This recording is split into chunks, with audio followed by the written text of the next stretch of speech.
Ada yang pernah tahu apa isyraq? Ya, isyraq ialah secara bahasa, isyraq berasal dari bahasa Arab, asyraka yusriku israqan, yang artinya berlebihan, melampaui batas dan sukaria. Secara istilah, isyraq adalah suatu tindakan yang dilakukan seseorang di luar kewajaran atau kepatutan karena memenuhi rasa kesenangan. Sedangkan tabzir secara bahasa berasal dari bahasa Arab, bazara yubazziru tabziran, yang artinya pengeluaran yang bukan haknya. Secara istilah, tabzir adalah perbuatan yang dilakukan dengan cara menghambur-hamburkan harta, baik uang ataupun barang, untuk tujuan memenuhi kesenangan semata. Sedangkan bakil adalah menahan harta yang seharusnya dikeluarkan. Menurut Al-Jurjani, bakil isyraq itu dikatakan dengan apa? Orang yang berlebih-lebihan. Sedangkan tabzir, kalau bahasa Indonesia atau kita ini sering kita dengar atau sering kita lihat orang melakukannya adalah pemborosan. Ya, dari yang ibu jelaskan, ada yang mau ditanyakan tentang materi kita hari ini? Silakan. Jadi intinya dari pengertian dari isyraq dan isyraq, tabzir dan bakil, berarti arti keseluruhannya. Iya. Dari keseluruhan apa? Ya, artinya tadi dia bilang isyraq secara bahasa berarti katakan melampaui batas. Sedangkan bakil secara bahasa tadi adalah pengeluaran yang bukan haknya. Berarti kita membelanjakan sesuatu yang tidak ada manfaatnya. Kalau menurut tabzir. Kalau bakil, dia punya harta, tapi dia malas untuk bersedekah berinfak. Saya untuk membahas lebih lanjut tentang materi kita hari ini, ibu akan bagi 4 kelompok. Siswa-siswi seluruhnya akan membahas tentang materi isyraq, tabzir, dan bakil beserta komponen-komponennya. Silakan kepada kelompoknya masing-masing. Ya, kepada anak ibu sekalian, silakan merumuskan materi kita hari ini.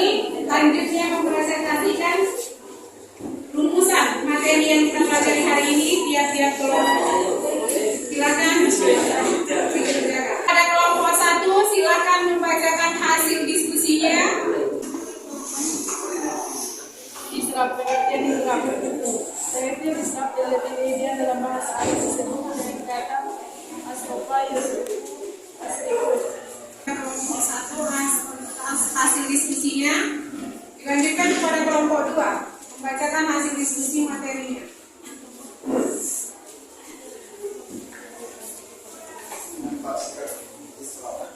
Munculnya ketidakseimbangan kepada individu yang bersangkutan maupun lingkungan.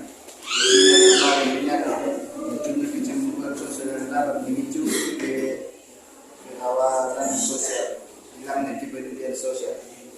Terima kasih kepada kelompok 2 yang telah membacakan hasil diskusinya. Lanjutkan kepada kelompok 3.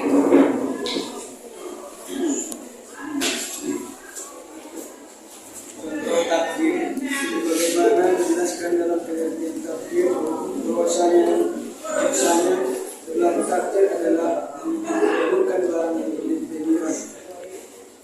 Ya, terima kasih kepada kelompok 3 atas hasil diskusinya. Dilanjutkan pada kelompok 4 untuk membacakan hasil diskusi kelompok. Pada kelompok 4 silakan.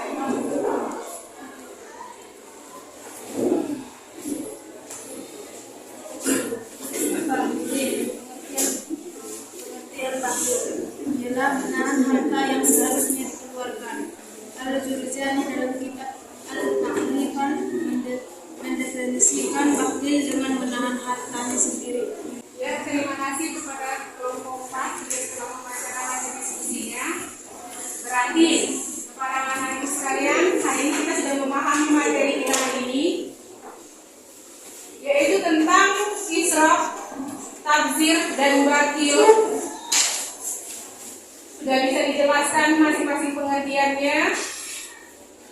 dibacakan dan dirumuskan tadi dalil larangan israf, tabzir dan bakil, dan juga sudah didiskusikan contoh dan cara menghindari perilaku israf, tabzir dan bakil. Silakan kelompok 1. Apakah contoh dari perilaku israf, tabzir, bakil dengan sekolah? Ya, pertanyaan dari kelompok 1. Bagi yang lainnya, contoh perilaku israf, tabzir dan bakil yang terjadi di lingkungan sekolah. Silakan yang ingin menjawab. Kita sudah tahu materinya bahwa israf adalah berlebihan, bakil boros atau menggunakan harta atau barang atau yang lainnya, yang jelas dalam pemborosan. Yang ketiga tentang bakil atau pelit pikir. Silakan yang lainnya, ada yang ingin bisa menjawab? Insyaallah. Berdiri. Bismillahirrahmanirrahim.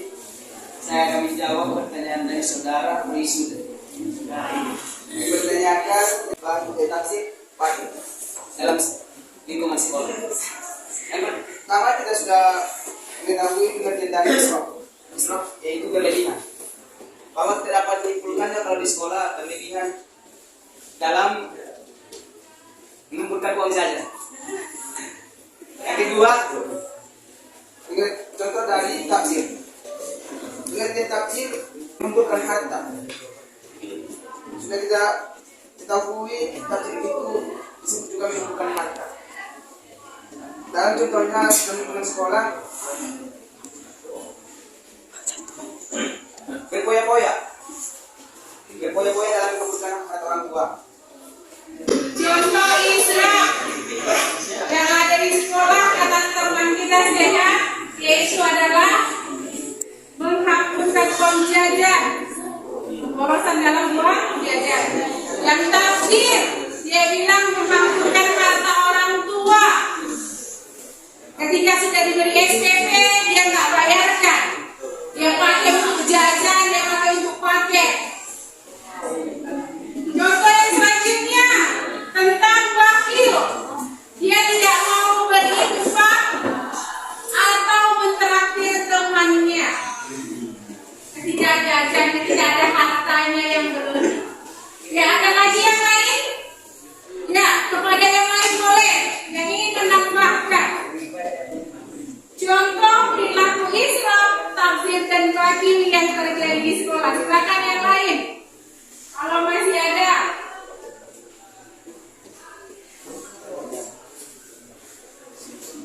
Silakan, ada lagi yang ingin ditanyakan dari materi kita hari ini? Silakan. Apakah dalam bertentang dengan orang-orang yang bakil? Ya, contoh kehancuran yang dialami orang-orang yang bakil. Kita tahu orang yang bakil itu orang yang kikir, yang pelit. Ketika ada harta dia tidak mau mengeluarkan hartanya, padahal Allah bilang dari harta yang kita punya ada hak orang lain, ada hak diri kita sendiri juga. Kalau kita punya harta tidak boleh pelit pada diri sendiri dan tidak boleh pelit kepada orang lain, karena harta yang kita punya adalah harta yang diberikan Allah Subhanahu wa taala kepada kita yang diamanatkan supaya kita bisa memanfaatkannya untuk diri kita dan memanfaatkannya kepada orang lain. Ya, ada yang bisa menjawab contoh kehancuran orang-orang yang bakil?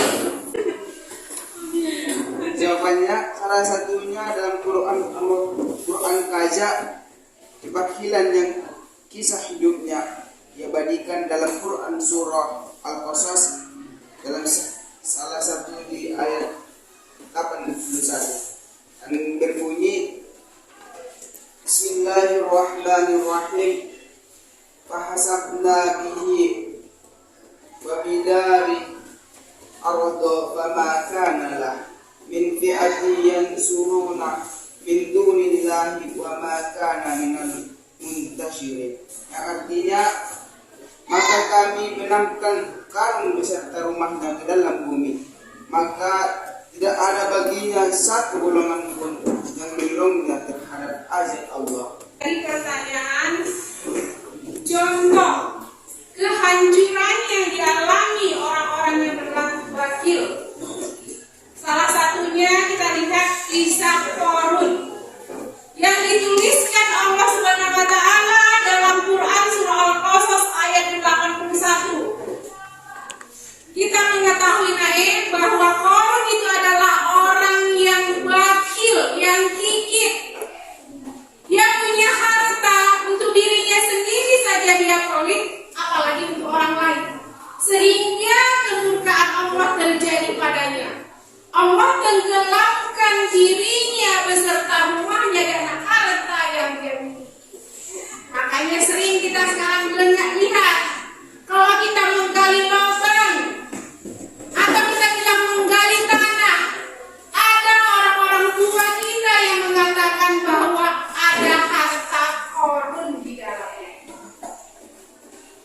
Itulah kisah tentang seorang raja kebakilan. Kalau dikatakan sama siapa raja kebakilan di muka bumi ini, dia adalah Qarun. Karena kisahnya dituliskan dalam firman Allah Quran surah Al-Qasas.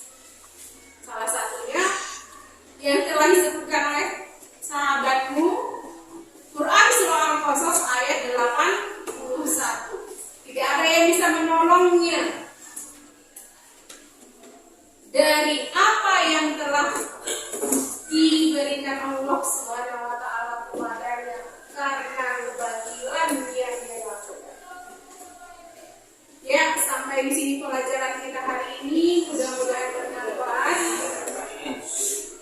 Setelah kita mempelajari cara atau materi kita hari ini menghindari akhlak tercela, israf, bakil, dan taksir, maka 3 hal yang dapat kita peroleh dari pembelajaran kita hari ini. Yang pertama, hemat dalam menggunakan harta. Siapa dari kita yang hemat dalam menggunakan hartanya, berarti dia telah menghindari perbuatan israf. Yang kedua, menggunakan harta untuk kebutuhan dan keperuntukan. Berarti apa yang kita punya, uang maupun barang yang kita punya, memang mempunyai manfaat baik bagi diri kita sendiri atau bagi orang lain. Itulah cara kita menghindari perbuatan tabzir. Apabila kita menggunakan harta sesuai dengan kebutuhan dan kepatutannya, berarti kita telah menghindari perbuatan tabzir. Yang ketiga, rajin berinfak, bersedekah, dan melakukan amal soleh. Itu adalah bentuk cara menghindari perbuatan bakil. Orang yang rajin berinfak, yang rajin bersedekah, rajin melakukan amal soleh, berarti orang yang telah menghindari perbuatan bakil. Sampai di sini pembelajaran kita hari ini, mudah-mudahan bermanfaat. Wabillahi taufiq wal hidayah. Assalamualaikum warahmatullahi wabarakatuh.